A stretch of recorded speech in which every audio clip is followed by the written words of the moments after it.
Some bonds are just meant to be. Some friendships aren't loud. They don't arrive with grand gestures. They simply grow quietly, deeply, like roots beneath the surface. I left that place long ago, with a heart full of memories and eyes set on distant skies. But even now, after all this time, a part of me still lives there. Time has passed, seasons have changed. Yet the warmth of those bonds remains untouched. They still speak my name with love, still feel my absence like a missing piece. I feel blessed, blessed to be remembered, to be wanted not just in memory, but in presence, to be adored by hearts that still make space for me in their everyday moments.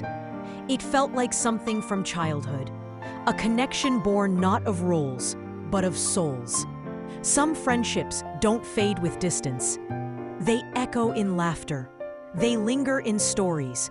They live on in hearts that never stopped holding you close. And maybe that's what real connection is, when you leave a place, but never truly leave the people.